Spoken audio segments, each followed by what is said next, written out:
Captain Jake Morrison walked through the halls of his ship, the Independence. The ship was quiet except for the soft hum of the engines. He had been captain for 5 years now, and he loved his job. The Independence was not just a human ship. It was part of the Galactic Cooperative, which meant aliens worked alongside humans. Jake stopped at the bridge and looked around. Lieutenant Amy Rodriguez sat at her station, checking weapon systems. She was good at her job and never missed anything important. Next to her, a tall blue alien named Zektar worked on navigation. Zektar was from the Zeltharian race, and he had been with the crew for 2 years. "Morning, Captain," Amy said without looking up from her screen. "Morning, Amy. How are things looking today?" "All systems are working fine. We should reach the trading station in 6 hours." Jake nodded and sat in his captain's chair. The Independence had just finished a diplomatic mission with a new alien, race called the Korathi. The mission went well, and both sides agreed to start trading. This was how the Galactic Cooperative worked. Different races helped each other and shared resources. Dr. Kevin Walsh entered the bridge carrying a datapad. Kevin was the ship's doctor, and he took care of both humans and aliens on the ship. He looked worried about something. "Captain, can I talk to you?" Kevin asked. "Of course. What's wrong?" Kevin looked around at the other crew members and aliens on the bridge. "Maybe we should talk in your office." Jake stood up. "Amy, you have the bridge. Dr. Walsh and I will be back soon." They walked to Jake's small office next to the bridge. Kevin closed the door and sat down across from Jake's desk. "What's bothering you, Kevin?" Jake asked. Kevin put his datapad on the desk. "I've been working with the medical data we share with our alien partners. You know how we exchange information about our biology, so we can help each other if someone gets hurt." "Yes, I know about the medical exchange program. It's been working for decades. That's the problem, Captain. I found something strange in the data requests." Kevin touched his pad and showed Jake a long list of numbers and medical terms. "Look at this. The aliens have been asking for very detailed information about human biology, much more detailed than what we need for basic medical care." Jake looked at the screen, but did not understand all the medical terms. "What kind of details?" "They want to know about our nervous system, our brain chemistry, how our bodies react to different toxins and diseases. They even asked about human genetics and reproduction." Kevin's voice got quieter. "Captain, this looks like the kind of information you would need if you wanted to hurt humans, not help them." Jake felt a cold feeling in his stomach. "Are you sure about this? I've checked it 3 times. The requests started small 2 years ago, but they've been asking for more and more sensitive information. And here's the strange part. When I ask the alien medical officers why they need this data, they give me different answers every time." Jake leaned back in his chair. He trusted Kevin completely. The doctor was smart and careful, and he would not bring this up unless he was sure something was wrong. "Have you noticed anything else strange?" Jake asked. "Actually, yes. I've seen our alien crew members having private meetings. They stop talking when humans come near. Yesterday, I saw Zektar and Vorthak having what looked like a serious conversation in the cargo bay. When they saw me, they quickly separated and acted like nothing happened." Jake thought about this. Vorthak was their Vorthan engineer. He was usually friendly and open with the human crew. If he was having secret meetings, something was definitely wrong. "Captain," Kevin continued, "I think we should be very careful about what information we share from now on." Before Jake could answer, Amy's voice came through the communication system. "Captain Morrison to the bridge. We're getting an urgent message from Earth Command." Jake and Kevin quickly returned to the bridge. Amy pointed to her screen, which showed an official Earth Command seal. "It's a priority message for all human ships in the cooperative fleet." Amy said. Jake pressed a button to play the message. Admiral Peterson's face appeared on the main screen. The Admiral looked serious. "Attention all human vessels. You are ordered to report immediately to designated maintenance stations for urgent defense system upgrades. This is not optional. All ships must comply within 48 hours. The upgrades are necessary for your protection and the security of the cooperative. Report to your assigned stations and prepare for full system maintenance. Earth command out." The message ended, and the bridge was quiet for a moment. Jake noticed that Jektar and the other alien crew members were looking at each other with strange expressions. "Amy, where are we supposed to go?" Jake asked. Amy checked her computer. "We're assigned to Kepler Station. It's about 12 hours away at full speed." Jake did not like this. The timing was too perfect. Just when Kevin discovered suspicious. Medical requests. Earth Command wanted all human ships to go to maintenance stations run by the cooperative. "Captain," Zektar said from his navigation station, "Kepler Station is a good choice. Very efficient facilities there." Something in Zektar's voice made Jake uncomfortable. The alien sounded too eager, too pleased about the maintenance order. "Set course for Kepler Station," Jake said, "but take us there at normal speed, not full." "Speed, sir," Amy said. "The orders said to report immediately." "I know what the orders said, Lieutenant. But our engines have been working hard, and I don't want to push them unless it's a real emergency." Jake saw Zektar's face change slightly. The alien did not look happy about the slower speed. "Amy, I want you to run a full diagnostic on all our systems," Jake continued. "If we're going for maintenance, I want to know exactly what condition our ship is in." "Yes, sir?" Jake turned to Kevin. "Doctor, I want you to review all the medical data we've shared over the past 2 years. Make a complete list." As his crew started working, Jake sat in his captain's chair and tried to think. Something was very wrong, but he could not figure out what it was. The medical requests, the secret meetings, the sudden maintenance order. It all felt connected somehow. He looked at the alien crew members on his bridge. These beings had worked with humans for years. They had shared meals, celebrated holidays together, and saved each other's lives in dangerous situations. The idea that they might be planning something against humanity seemed impossible. But Kevin was right about the medical data. And Jake's instincts, developed over years of commanding ships, were telling him to be very careful. "Amy," he said quietly, "I want you to monitor all communications on this ship. If anyone sends a message without my permission, I want to know about it." Amy looked surprised, but nodded. "Yes, sir." Jake settled back to wait. In 12 hours, they would reach Kepler Station. Whatever was happening, he would find out soon. Enough. He just hoped he was wrong about his growing suspicions. The Independence continued through space toward its destination, carrying a crew that no longer fully trusted each other. 12 hours later, the Independence approached Kepler Station. Captain Jake Morrison stood on the bridge, looking at the massive structure through the main view screen. The station was huge, built like a wheel spinning slowly in space. It had been a symbol of cooperation between humans and aliens for over 50 years. But something was wrong. "Captain," Amy Rodriguez said from her station, "I'm detecting a lot more ships around the station than usual." Jake moved closer to Amy's screen. She was right. Instead of the normal mix of human and alien trading vessels, he could see dozens of military ships from different alien races surrounding the station. "Are those Zaltharian warships?"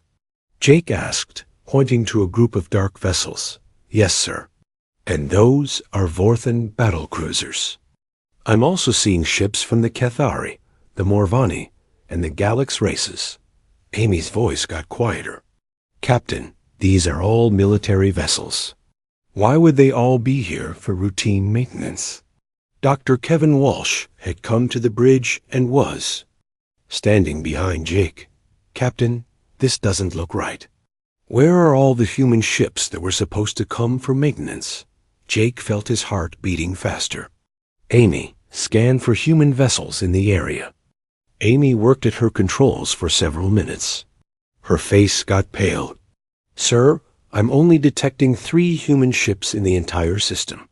One is the merchant vessel Lucky Star, one is the research ship Explorer, and one is ... She paused. The station itself has human crew, but I can't get clear readings from inside. Before Jake could respond, a communication signal came through. The face of Commander Lisa Parker appeared on the screen. Lisa was the human administrator of Kepler Station, and Jake had known her for years, but Lisa looked terrified. Her face was bruised, and her uniform was torn. Jake, she said quickly, don't dock with the station. It's a trap. They've captured every human ship that came here. The aliens are. The signal suddenly cut off. The screen went black. The bridge was completely quiet for a moment. Then Jake heard Zektar moving behind him.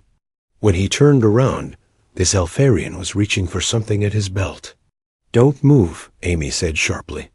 She had drawn her weapon and was pointing it at Zektar. Step away from your communication device. Zektar's blue face showed no emotion. You are making a mistake, humans. You should surrender now. Surrender?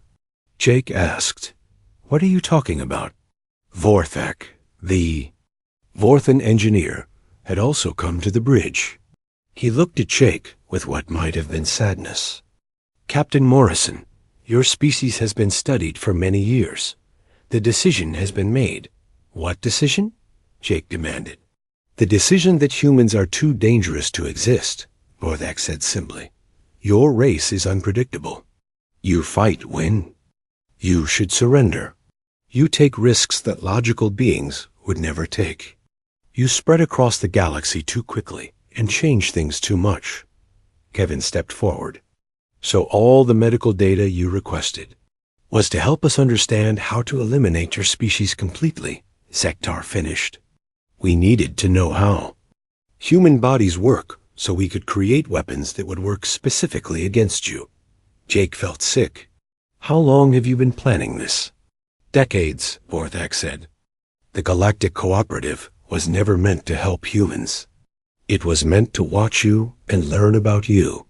Every human ship in the Cooperative has been sending data back to our home worlds. Your military capabilities, your psychology, your weaknesses. Amy kept her weapon trained on the aliens. Captain, what are your orders? Jake's mind was racing. If what the aliens said was true, then Earth and all the human colonies were in terrible danger. The maintenance order had been designed to disable human ships and make them easy targets. How many human ships responded to the maintenance order? Jake asked. Most of them, Zektar said with satisfaction. Your people are very good at following orders. It made our job much easier. Jake felt anger building inside him. These aliens had pretended to be friends for years while planning to destroy humanity. They had eaten meals with humans, worked alongside them, and gained their trust, all while preparing for genocide. Amy, Jake said, are there any escape routes from this system? Amy checked her instruments. The alien ships have us surrounded, but there's a gap near the system's edge. If we move fast, we might be able to reach the hyperspace jump point. Captain, Vorthak said, you cannot warn your home world. The attack on Earth and your colonies began 2 hours ago. By now, your defensive systems have been disabled and your fleets destroyed. Humanity's time in the galaxy is over. Jake looked at the alien who had been part of his crew for 3 years. You're wrong about something, Vorthak. What is that? You think you understand humans, but you don't. You studied our military and our technology, but you missed the most important thing about us. And what is that? Zektar asked. We get very angry when someone tries to kill our families. Jake turned to Amy. Take us out of here. Full speed. To the jump point. Yes, sir. The Independence suddenly accelerated, throwing everyone against the walls. The alien warships around the station immediately began pursuing them. "Amy, send a message to Earth on all frequencies," Jake ordered. "Tell them about the betrayal and that the aliens have biological weapons designed to kill humans." "I'm trying." "Captain, but the aliens are jamming our communications." Kevin was helping secure the alien crew members with restraints. "Captain, if the attack on Earth started 2 hours ago, we might be too late." "Maybe," Jake said, "but we're going to try." Anyway, the ship shook as alien weapons hit their shields. Jake could see the edge of the system getting closer on the view screen. "Shields at 60%, Amy reported. "We're taking heavy damage. How long until we can jump to hyperspace?" 3 more minutes. The ship shook again, harder this time. Lights flickered on the bridge. "Captain," Zektar said from where he was restrained, "even if you reach Earth, you cannot stop what has begun. The Cooperative has planned this for too long. Your species will be extinct within days." Jake looked at the alien with cold eyes. "You made one big mistake." "What mistake?"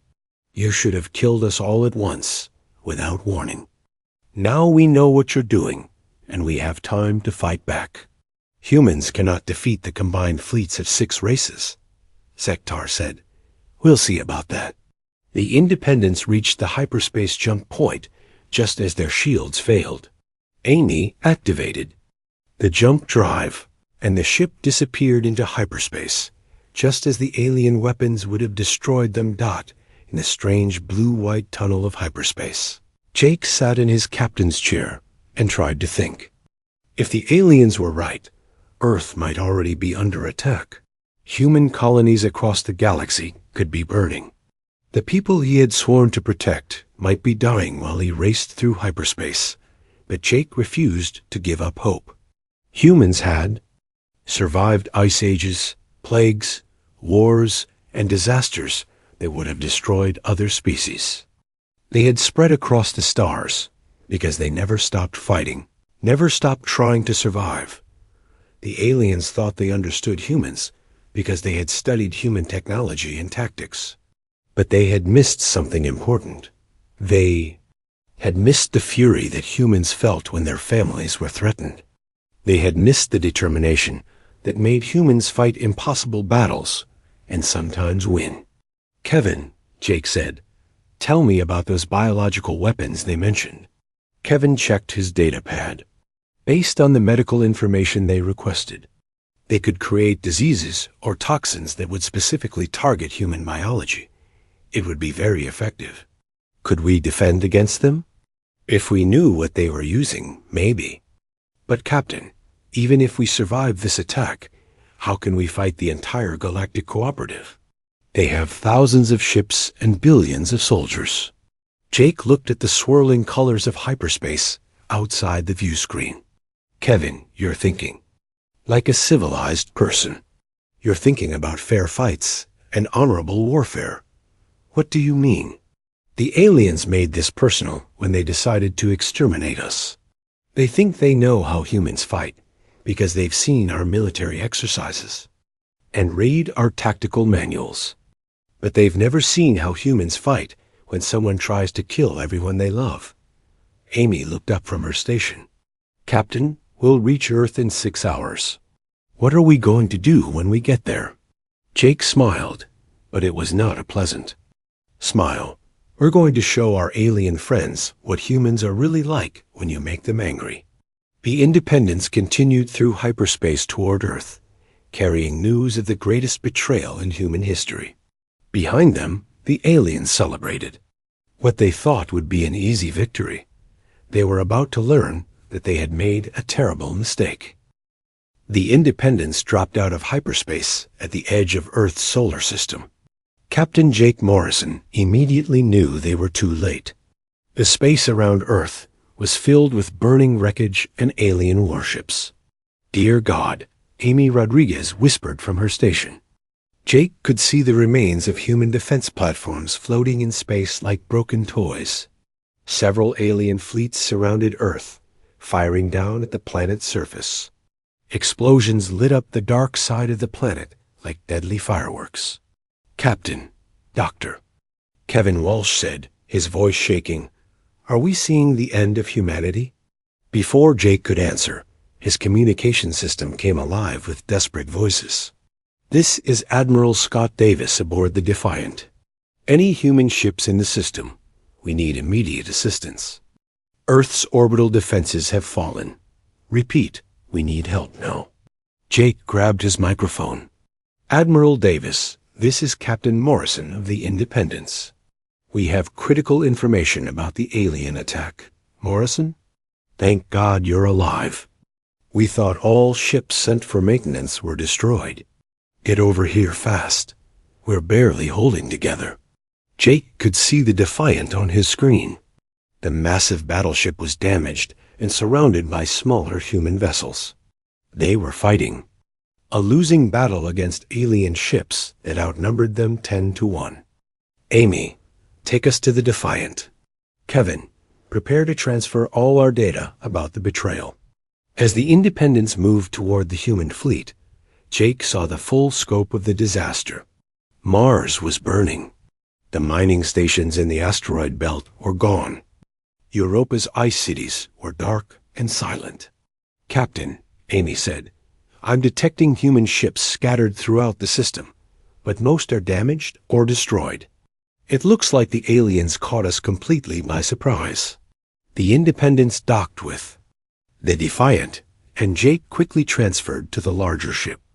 Admiral Davis met him in the corridor. The Admiral was a big man with gray hair, but now he looked older and tired. "Morrison, what happened to you? How did you escape the maintenance trap?" Jake quickly explained about the suspicious medical requests, the secret alien meetings, and their escape from Kepler Station. As he talked, Admiral Davis's face got darker with anger. "So they've been planning this for decades," Davis said. "The whole cooperative was just a way to spy on us and prepare for our extinction." "Yes, sir, and there's more." Jake told him about the biological weapons the aliens had developed using human medical data. Davis slammed his fist against the wall. "They used our own openness and trust against us. We shared everything with them because we thought they were our friends." Dr. Walsh had joined them and was showing his datapad to the Admiral. "Sir, based on what they requested, they could have weapons that specifically target human DNA, our nervous system, or our immune system. If they use these weapons on Earth, everyone dies," Davis finished. "Morrison, how many people know about this?" "Just my crew, sir, but the aliens at Kepler Station know that we escaped. They'll probably expect us to warn Earth." Admiral Davis looked out a window at the battle raging around them. Human ships were fighting bravely, but they were losing. Every few minutes, another human vessel exploded or went dark. "Admiral," Jake said, "what's our current situation?" "Bad. We've lost 60% of our fleet. Earth's surface defenses are failing. The colonies are gone or going dark. The aliens have us completely outgunned." Davis paused. "But maybe your information changes things." "How so, sir?" Davis walked to a computer terminal and called up a file marked Protocol Omega. Jake had heard of this protocol but had never seen it. It was supposed to be a theoretical last resort that would never actually be used. "Morrison, the aliens made one big mistake. They studied how humans fight when we're trying to be civilized. They studied our military doctrine, our rules of war, our attempts to minimize casualties and protect innocent people." Jake looked at the protocol file on the screen. What he saw made his blood run cold. "Sir, this is horrible, brutal, completely without mercy?" Davis nodded. "Yes, it is. Protocol Omega was designed for exactly this situation, when humanity faces complete extinction and has nothing left to lose." Kevin looked at the screen over Jake's shoulder. "Admiral, some of these tactics are war crimes under normal circumstances," Davis said. "But these aren't normal circumstances. The aliens want to exterminate our entire species, including every child on Earth.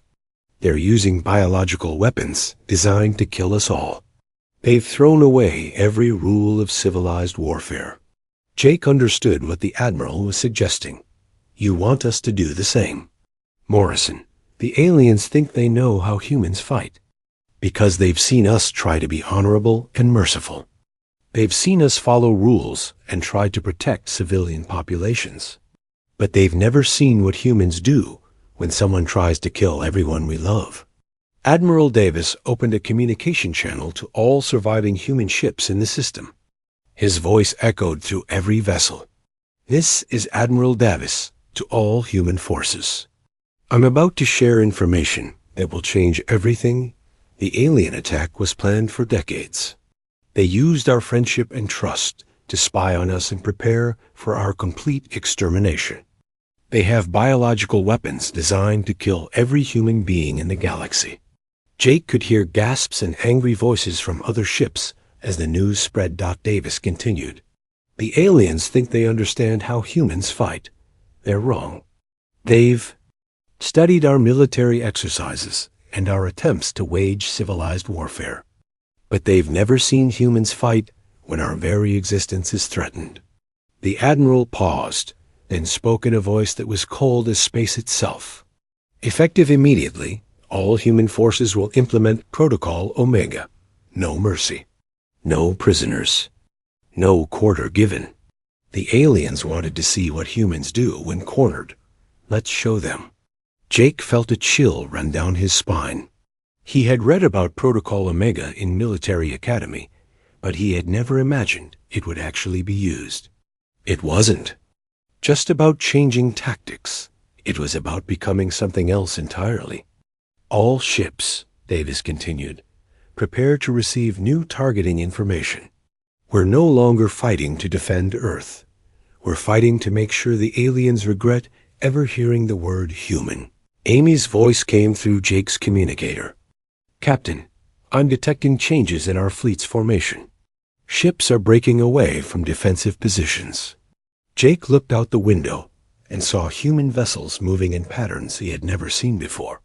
Instead of trying to protect Earth, they were spreading out to attack alien ships in ways that seemed almost suicidal. Admiral, Jake said, what exactly are we doing? Davis smiled, but it was not a pleasant expression. We're going to capture alien vessels and turn them into weapons. We're going to use their own technology against them in ways they never imagined. We're going to fight so viciously and unpredictably that other alien races will think twice before ever threatening humanity again. Dr. Walsh looked worried. But sir, if we abandon our principles, don't we become just like them? Kevin, Davis said, the aliens abandoned principles when they decided to commit genocide. They want to exterminate our species, including every child, every elderly person, every innocent civilian. In that context, our principles become a luxury we can't afford. Jake watched as human ships began ramming alien vessels instead of trying to outfight them.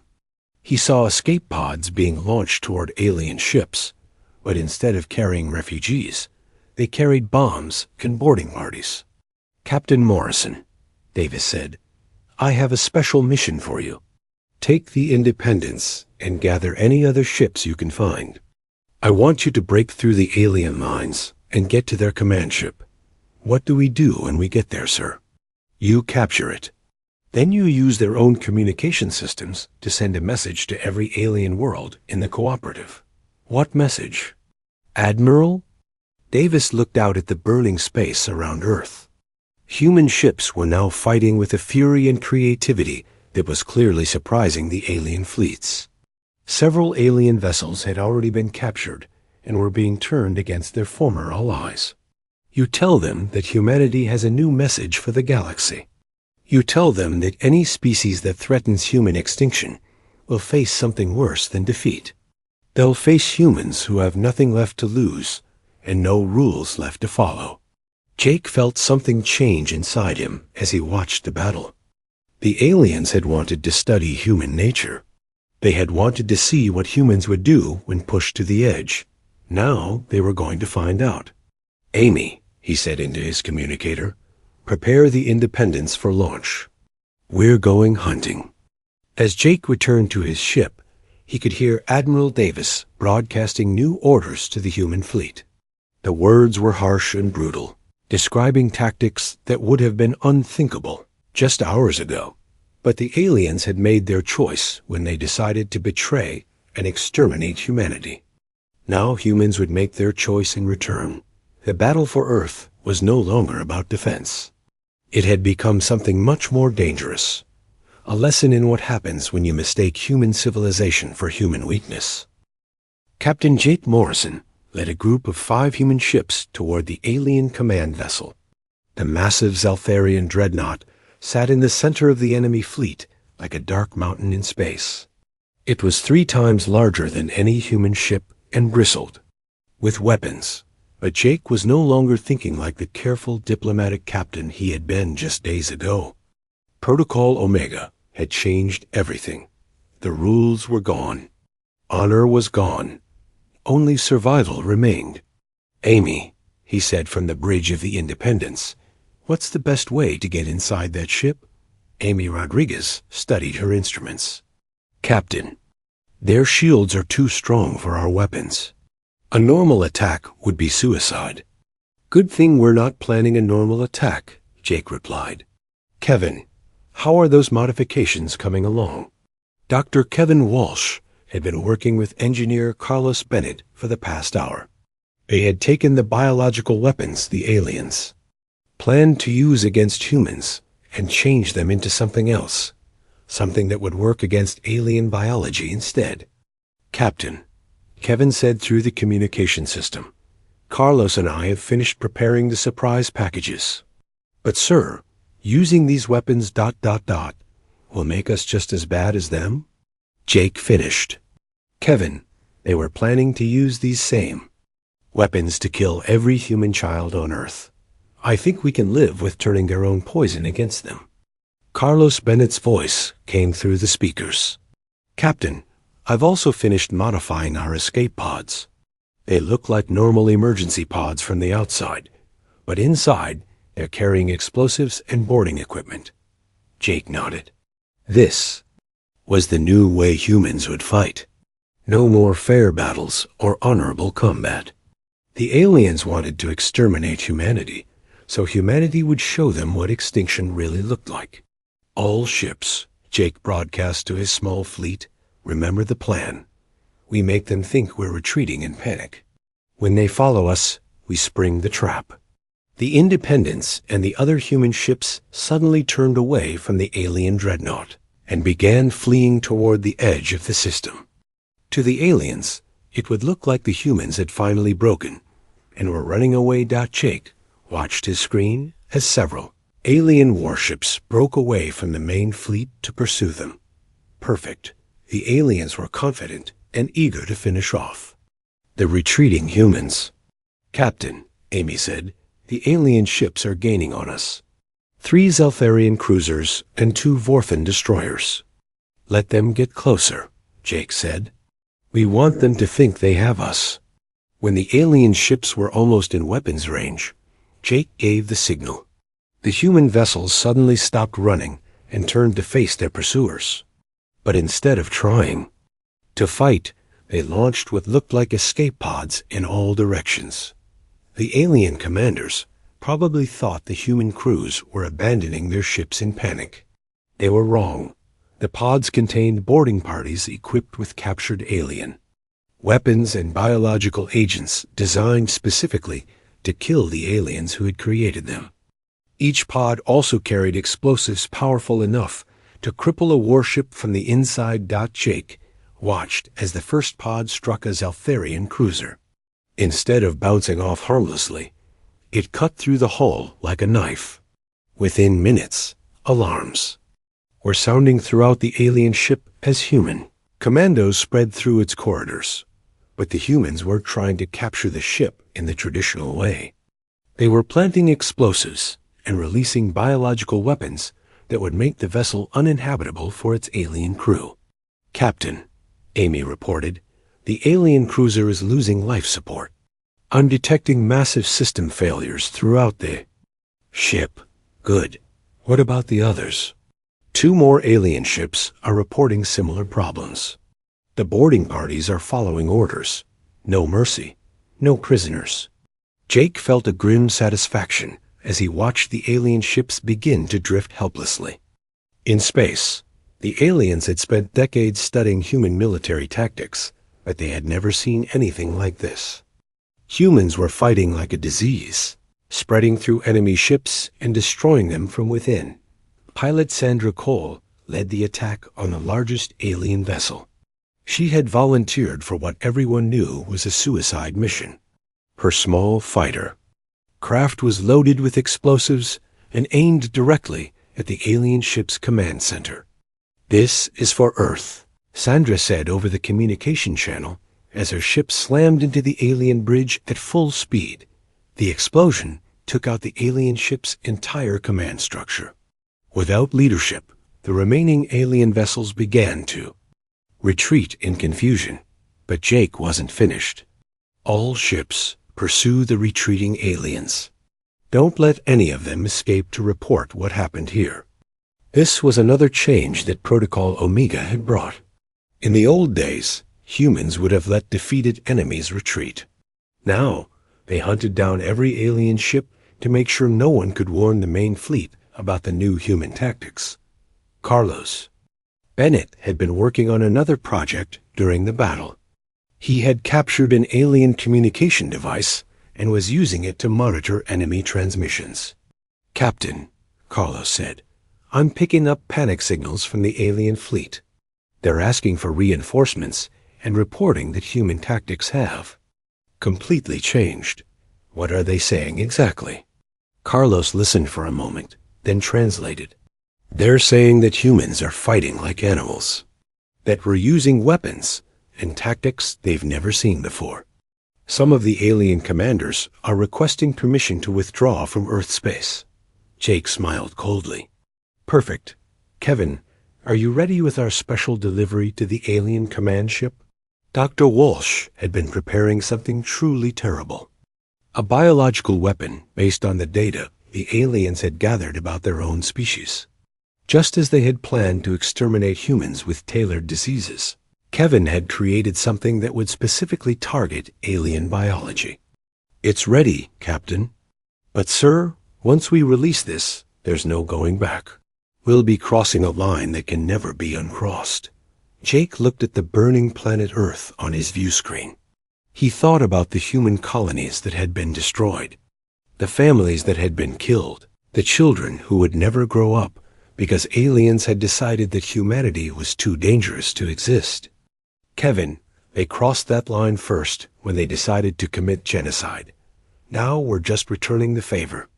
The Independence and its escort ships approached the massive alien dreadnought.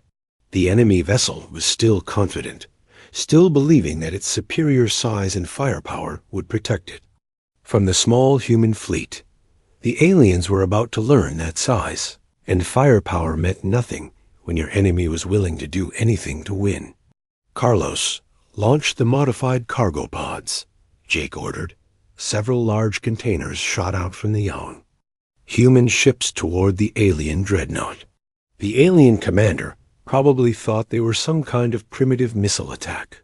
The dreadnought's defensive systems easily destroyed most of the pods. But that was the plan. When the pods exploded, they released clouds of biological agents specifically designed to penetrate alien ship hulls and life support systems. Within minutes, the massive dreadnought would become a floating tomb for its crew. "Captain," Amy said. With awe in her voice, "the alien command ship is going dark. All their systems are failing." Jake opened a communication channel to the dying alien vessel. When the Zeltharian commander's face appeared on screen, Jake could see the fear and confusion in the alien's eyes. "This is Captain Morrison of the human vessel Independence," Jake said. "I have a message for you to take back to your cooperative." The alien commander was clearly struggling to breathe as the biological weapon spread through his ship. What ... What have you done to us? We gave you exactly what you tried to give us, Jake replied. Extinction. But here's the difference. We're going to let some of you live so you can carry a message back to your home worlds. What message? Jake's voice became as cold as the space around them. Tell your people that they made one mistake when they studied humanity. They learned about our technology and our military, but they never learned about what we become when someone tries to kill our families. The alien commander was barely conscious now, but Jake continued. Tell them that humans have a new policy. Toward any species that threatens our existence, we don't negotiate. We don't show mercy. We don't take prisoners. We hunt them down, and we make sure they can never threaten us again. Jake cut the communication and turned to his crew. Amy, prepare. To board the alien command ship. We need their communication systems. Sir, the biological weapon will be cleared from the areas we need by the time we get there. The aliens designed it to work fast, remember? As the human boarding party entered the alien dreadnought, they found corridors filled with the bodies of their former allies. The biological weapon had worked exactly as designed, killing quickly and efficiently. Jake felt no guilt as he stepped over the fallen aliens. These were the same beings who had planned to use identical weapons against human children. Carlos Bennett quickly located the ship's communication center. Captain, I can access their entire network from here. This ship was coordinating the attacks on all human colonies. Good. Send our message to every alien world in the cooperative. Jake had prepared this message during their approach to the dreadnought. It was short, simple, and would change everything. The message went out across the galaxy to hundreds of alien worlds. This is humanity. You betrayed us. You tried to exterminate us. You failed. Now we're coming for you. Run. Within hours, the message was being received on alien home. 6 months after the betrayal at Kepler Station, Admiral Jake Morrison stood on the bridge of the Retribution, looking out at the ruins of what had once been the Zaltharian home world's largest military base. The massive orbital platforms that had protected their capital were now floating debris, destroyed by human forces using tactics the aliens still couldn't understand. Jake had been promoted after Admiral Davis died in the final battle for Earth. The old admiral had lived long enough to see humanity's enemies scattered across the galaxy, running from the very species they had tried to exterminate. Sir, Lieutenant, Amy Rodriguez said from her station, we're receiving another surrender request. This time it's from the High Council of the Galactic Cooperative itself. Jake almost laughed. The Galactic Cooperative, the organization that had spent decades planning humanity's extinction, now wanted to negotiate with the survivors of their failed genocide. What are they offering? Jake asked. Amy read from her screen. Complete withdrawal from all human space. Return of all captured human territories. Reparations for damages. They want to establish a peace treaty and return to the way things were before. Dr. Kevin Walsh, now Jake's chief advisor, looked up from his datapad. Admiral, they're also offering to turn over all the aliens who planned the original attack. They want to show good faith. Jake walked to the main view screen and looked out at the stars. In the past 6 months, humanity had spread across the galaxy like a plague, hunting down every ship, base, and facility that belonged to the cooperative. They hadn't tried to conquer worlds or establish an empire. They had simply destroyed everything that could threaten humanity, and then moved on. The aliens had studied human military doctrine for decades, but they had never imagined anything like what they were facing now. Humans fought without following any rules they recognized. They used captured alien technology in ways its creators never intended. They turned alien weapons against their makers and showed no mercy to anyone who had participated in the planned genocide. Amy, Jake said, open a channel to the High Council. The main screen flickered, and suddenly Jake was looking at representatives from all 6 alien races that had formed the cooperative. It looked terrified. Many showed signs of stress and sleeplessness. The confident beings who had planned humanity's extinction were now desperate creatures begging for mercy. Admiral Morrison, the Zeltharian High Counselor, began. "We wish to discuss terms for ending this conflict. Surely we can reach an agreement that benefits both sides." Jake stared at the alien leader for a long moment. This was the same species that had planned to use biological weapons against human children. The same beings who had betrayed decades of trust and friendship. "You want to negotiate," Jake said finally. "Yes, Admiral. We believe that continued conflict serves no one's interests. We are prepared to offer significant concessions to establish peace." Behind the High Counselor, Jake could see other alien officials nodding eagerly. They wanted this war to end. They wanted to go back to the way things were before they had made the mistake of trying to eliminate humanity. "You're offering concessions," Jake repeated. "Substantial concessions, Admiral. Territory, resources, technology. We simply want this war to end." Jake looked around his bridge at the human crew members who had survived the past 6 months of brutal warfare. These people had seen their home world attacked, their colonies burned, their families threatened with extinction. They had fought battles that should have been impossible to win, using tactics that civilized beings would never consider.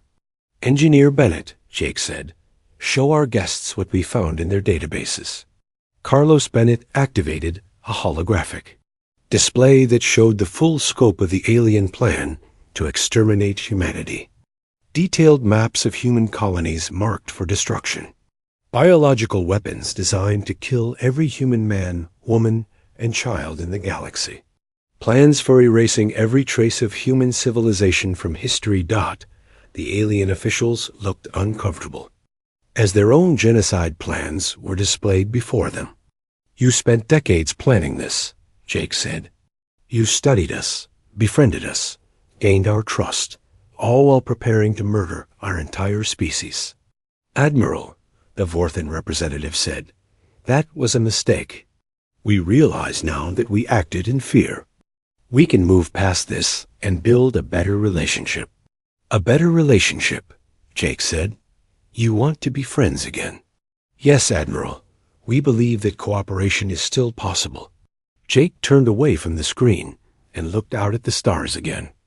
In the distance, he could see human patrol ships moving through space, hunting for any remaining alien vessels that might threaten human worlds. "Dr. Walsh," Jake said, "how many humans died in the initial attack?" Kevin checked his datapad. "Current estimates are 47 million dead on Earth, Mars, and the outer colonies. That doesn't include the crews of the ships that were captured during the fake maintenance operation. And how many aliens have we killed in our response?" "Unknown, Admiral. We've destroyed military installations, shipyards, and government facilities across dozens of worlds. The number could be in the hundreds of millions." Jake nodded and turned back to face the alien High Council. "You killed 47 million of us. We've killed hundreds of millions of you. By your logic, we should be even now." "Yes, Admiral," the Zeltharian High Counselor said hopefully. "The scales are balanced. We can start fresh." "You're wrong about something," Jake said. "What is that, Admiral?" "You think this is about revenge. You think we're fighting you because we're angry about what you did." The aliens looked confused. "Is that not why you continue this war?" Jake smiled, but there was no warmth in it. "No, we're not fighting you because of what you did in the past. We're fighting you because of what you might do in the future."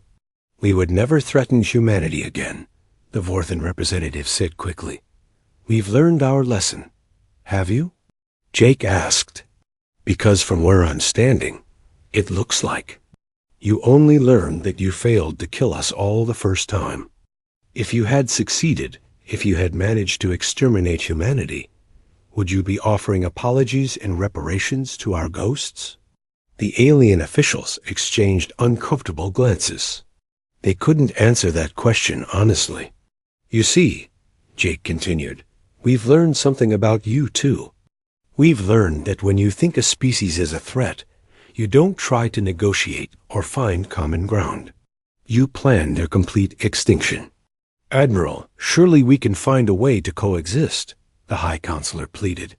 We are coexisting, Jake said. You live in fear of us, and we hunt you whenever you pose a threat to human survival. That's a form of coexistence. Jake walked closer to the screen, and the aliens unconsciously moved back from their cameras. Here's what's going to happen. You're going to go back to your home worlds.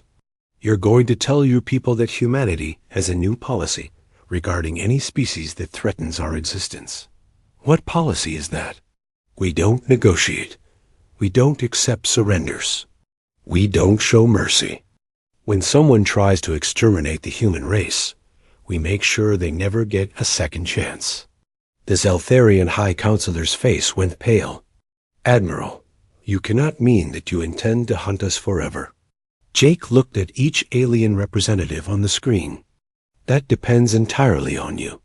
As long as any of your species consider humanity a threat worth eliminating, we'll consider you a threat worth hunting. But this could go on for generations, the Vorthan said. Yes, it could. And that's fine with us. You see, you made one critical error when you studied humanity. What error? You thought we were like you. You thought we would calculate the costs and benefits of continued warfare and eventually decide that peace was more profitable than conflict. Jake's voice became as cold as the space between stars. But humans don't think like that when someone tries to kill our children. We don't forgive and forget when someone plans our extinction. We remember, and we make sure it never happens again. The alien officials were beginning to understand that there would be no negotiated peace, no return to the old relationship. Admiral, the High Counselor said desperately, what would it take for you to stop hunting us? Jake thought about that question. What would it take? The complete surrender of every alien military? The destruction of every shipyard and weapons factory? The execution of every alien who had participated in planning humanity's genocide? Nothing, Jake said finally. There's nothing you can offer us that would make us forget what you tried to do. There's no apology that would make us trust you again. There's no guarantee you could give that would convince us you won't try this again in 100 years. Then what do you want from us? Jake's answer was simple and terrible in its finality. Run. The word hung in the air like a death sentence. Run to the farthest corners of the galaxy. Hide behind whatever defenses you can build. Pray that we don't find you when we come looking, because we will always be looking. Jake gestured to Amy, who cut the communication.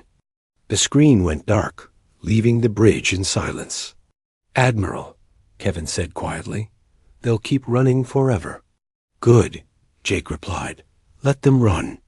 Let their children grow up hearing stories about the species that tried to kill humanity and learned what happens when you fail. Amy looked up from her station. Sir, what are our orders for the fleet? Jake looked out at the stars, knowing that somewhere out there, alien races were fleeing humans back.